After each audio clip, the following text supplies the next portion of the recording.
Hello friends, आज मैं 1 से डेढ़ साल के बच्ची के लिए बहुत ही प्यारा-सा ड्रेस बनाना बताऊँगी। इसके लिए मैंने 4 लेयर कपड़ा लिया है और इस कपड़े की लंबाई मैंने 11 इंच ली है और चौड़ाई मैंने साढ़े 6 इंच ली है, जो कि मैं नाप करके दिखाना भूल गई थी। सबसे पहले मैंने गले का निशान लगाया है 2 इंच पर और कंधे का निशान लगा लिया है 3 इंच पर।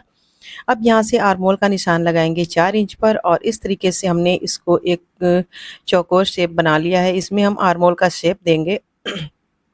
और यहाँ पर गले का निशान लगाएँगे। गले का निशान मैंने 2.5 इंच की गहराई रखी है और यहाँ से कॉर्नर के पास से 2 इंच पर निशान लगाएँगे और इस निशान को हम यहाँ से इस तरीके से एक गोलाई का शेप देंगे। बहुत अच्छी से शेप देना है। अगर आपको ये शेप देने में दिक्कत हो रही है तो आप कोई बड़ी सी प्लेट या बॉल वगैरह रख करके इस निशान को लगा सकती हैं, बहुत ईज़िली लग जाएगा। अब इस निशान पर हम इसकी कटिंग करेंगे। तो यहाँ से मैंने आर्म होल की कटिंग कर ली है। अब नीचे की साइड से हमें ये राउंड शेप कटिंग कर लेना है। बहुत ही प्यारा ये ड्रेस बन कर के तैयार होता है। 1 से डेढ़ साल के बेबी के लिए ये मैं नाप दिखा रही हूँ। अगर आपको बड़े बेबी के लिए बनाना हो तो आप अपने हिसाब से लंबाई चौड़ाई बढ़ा सकती हैं।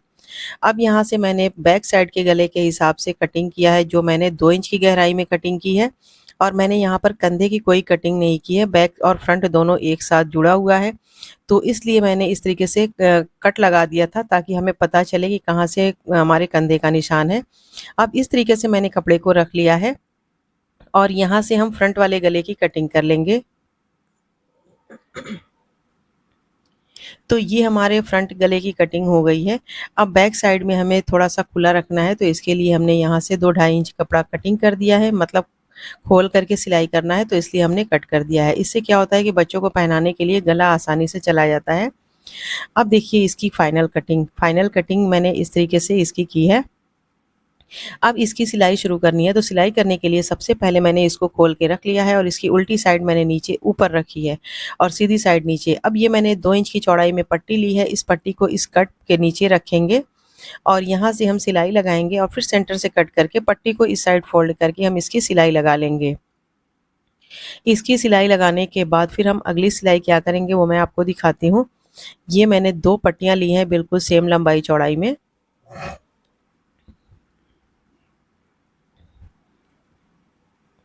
और इसकी लंबाई नाप करके दिखाती हूँ। देखिए इसकी लंबाई जो डबल कपड़ा है उसको मैंने नापा है तो 22 इंच है और सिंगल करने पे ये 44 इंच होगा। चौड़ाई मैंने इसकी पौने 3 इंच ली है। दोनों पट्टियों की लंबाई चौड़ाई बिल्कुल सेम मैंने रखी है। अब यहाँ पे थोड़ा-सा कपड़ा कटा हुआ है तो इस साइड से मैं इसको फ़ोल्ड करूँगी, इस साइड से पूरा चुनट बना दूँगी और दूसरी वाली पट्टी में भी बिल्कुल सेम तरीके से हमें सिलाई लगा लेना है। जैसे ये हमने फ्रिल बना के रेडी करना है। तो देखिए ये बैक साइड का गला तो हमने सिलाई करके कंप्लीट कर लिया है। अब ये जो मैंने कपड़ा दिखाया था पट्टी वाला उसकी मैंने फ्रिल बना ली है। तो 2 फ्रिल मैंने बना करके रेडी कर लिया है। एक साइड से मैंने फ़ोल्ड करके दूसरी साइड से चुनट डाल लिया है। दोनों फ्रिल हमारी बन के तैयार है। अब इसकी सिलाई करनी है तो सिलाई करने के लिए सबसे पहले हम यहाँ से फ्रिल को जॉइंट करेंगे। यहाँ से आधा इंच छोड़ करके आधे इंच नीचे से सिलाई करेंगे और ये जो कॉर्नर है इसको हम इस तरीके से चुनट डाल देंगे तो ये इस तरीके से गोलाई की शेप में हो जाएगा और फिर यहाँ से हम इसको जॉइंट करना स्टार्ट करेंगे।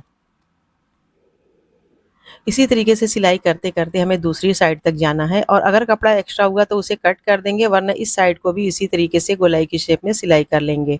फिर इसको सीधा करके इसके टॉप पर सिलाई लगा लेंगे और सेम उसी तरीके से दूसरी साइड के फ्रिल को भी हमें सिलाई लगाना है, यहाँ से गोलाई का शेप दे करके और इस तरीके से जॉइंट करना है और दूसरी साइड भी उसी तरीके से सिलाई कर लेनी है। तो देखिए हमने फ्रिल को जॉइंट कर लिया, इसकी मैंने कंप्लीट सिलाई लगा ली है। अभी मैंने गला और आर्म होल की सिलाई नहीं की है, तो ये मैंने सीधी सी पट्टी ली है। इसको हमने यहाँ से जॉइंट कर लेना है और इसको फिर हमें फोल्ड करके पाइपिंग की शेप में सिलाई करना है। इसकी जगह मैंने बाद में फिर उरेब कपड़े से इस पाइपिंग को बनाया था, क्योंकि सीधे कपड़े से पाइपिंग अच्छी नहीं बनती, तो मैंने फिर उरेब कपड़े से गले में और दोनों आर्म होल में पाइपिंग लगा ली थी। तो इस तरीके से देखिए ये मैंने उरेब जो कपड़ा लिया है इसी से हमें सभी जगहों पे पाइपिंग लगा लेना है। तो मैंने सारी पाइपिंग लगा करके कंप्लीट कर ली है। ये सारी हमारी सिलाइयाँ कंप्लीट हो गई हैं। अब इसके कंधे का जो निशान है ना वो हमें चॉक से लगा लेना है, ताकि हमें पता चले कंधा कहाँ पर हमारा निशान है। अब ये 2 मैंने पट्टियाँ ली थी, इसको मैंने लगभग 10 इंच की लंबाई में लिया हुआ है। 10 इंच से थोड़ा सा कम होगी और इसको 2 इंच की चौड़ाई में लेकर के इसको मैंने लंबाई में सिलाई करके और दोनों साइड बो लगा दिया है और इसको हमें दोनों इस निशान पर रख करके सिलाई कर लेनी है, जो मैंने कंधे का निशान लगाया है वहीं पर। इससे क्या होगा कि ड्रेस में बहुत ही प्यारा सा लुक आएगा। ये ज़रूरी नहीं है, आप चाहे तो उसको स्किप भी कर सकती हैं, पर उससे बहुत प्यारा लुक आएगा।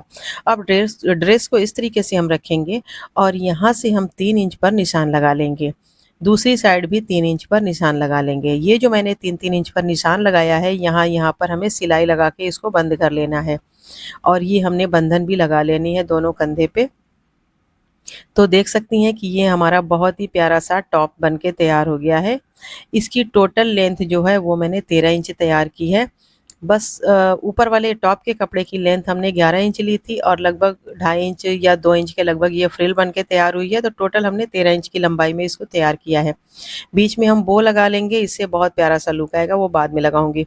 अब नेकर बनाना है। नेकर बनाने के लिए मैंने कपड़ा लिया है, ये कपड़ा भी मैंने 4 लेयर लिया है। अब इसकी लंबाई नापेंगे तो लंबाई मैंने 9 इंच ली है, चौड़ाई मैंने 7.5 इंच ली है। निशान लगाने के लिए सबसे पहले नेफे का निशान लगाएंगे 1 इंच पर और फिर यहाँ से हम 1 इंच पर निशान लगाएंगे। ये हमारे आसन का निशान होगा। यहाँ से आसन का निशान 7 इंच नीचे लगाएंगे और इस निशान को इस निशान से मिला लेंगे। बच्चों का आसन हमेशा थोड़ा सा एक्स्ट्रा रखना चाहिए क्योंकि बच्चों को डायपर पहनाना होता है, इसलिए। अब इस तरीके से तो मैंने निशान लगा दिया है। इसी निशान पर हम नेकर की कटिंग कर लेंगे। डायपर पहनाने की वजह से स्पेस की ज़रूरत होती है, इसलिए आसन मैंने 7 इंच रखा है। बहुत से लोग इसको 6 साढ़े 6 इंच भी रखते हैं, पर 7 इंच परफेक्ट है। तो यहाँ पर देखिए मैंने दोनों पाँव के कपड़े को कटिंग कर लिया है, मतलब नेकर वाले कपड़े को मैंने कटिंग कर लिया है। अब सिलाई करने के लिए 2 पट्टियाँ मैंने ली हैं, जिसे मैंने टॉप बनाया है। इसकी लंबाई मैंने 15 इंच ली है, चौड़ाई मैंने इसकी 2.5 इंच ली है। अब इस पट्टी को हम यहाँ पर रखेंगे और इसको हम एक सिलाई से जॉइंट कर लेंगे। दूसरी पट्टी को यहाँ पर रख के एक सिलाई से जॉइंट कर लेंगे। फिर इसको इस तरीके से फोल्ड करके 1 इंच की चौड़ाई में पट्टी की सिलाई लगा लेंगे। जब हमारी पट्टी की सिलाई कंप्लीट हो जाएगी, तब हम इसकी आसन की सिलाई लगाएंगे। तो फिलहाल मैंने पट्टी को तो साइड में रख दिया है। अब इसको हम क्या करेंगे कि इसको इस तरीके से रखेंगे और साथ-साथ हम दोनों साइड के आसन की सिलाई लगा लेंगे।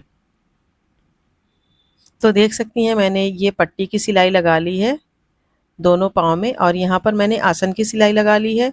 अब इसको इस साइड इस तरीके से फोल्ड करेंगे तो ये जो नीचे की साइड है इसको हम सिलाई लगा के बंद कर लेंगे। यहाँ पर आपको नीचे नेकर की जितनी चौड़ाई रखनी हो इस हिसाब से आप सिलाई लगा सकती हैं। नेफे की सिलाई लगाएंगे साथ-साथ। तो यहाँ पर मैंने लास्टिक ली है 15 इंच की लंबाई में मैंने इसको कटिंग किया है, दोनों साइड से मैंने इसको बाँध लिया है। तो नेफे और लास्टिक के साथ-साथ सिलाई लगाएंगे। इससे क्या होगा कि हमें बाद में लास्टिक नहीं डालना होगा। अगर आपको दिक्कत होती हो तो आप लास्टिक बाद में भी डाल सकती हैं। तो ये नेकर की सिलाई मैंने बना कर के कंप्लीट कर ली है, मतलब नेकर की सिलाई मैंने कंप्लीट कर ली है। नेकर हमारा बन के रेडी हो गया है। तो नेकर के साथ-साथ अब मैं आपको दिखाऊँगी इसका पूरा सेट। तो देखिए ये हमने नेकर रख लिया है और इधर मैंने ये टॉप रख लिया है। तो दोनों हमारा ड्रेस पूरा हमारा कंप्लीट ड्रेस बन कर के तैयार हो गया है। देख सकती हैं इसमें मैंने बो लगा दिया हुआ है। बहुत ही प्यारा सा ये ड्रेस बन के तैयार हुआ है। उम्मीद है कि इस ड्रेस की वीडियो आपको बहुत पसंद आएगी। अगर ये वीडियो पसंद आए तो इसे लाइक शेयर ज़रूर करें। हमारे चैनल को सब्सक्राइब ज़रूर कर लें। अगली वीडियो में फिर मिलेंगे, तब तक के लिए अल्लाह हाफ़िज़।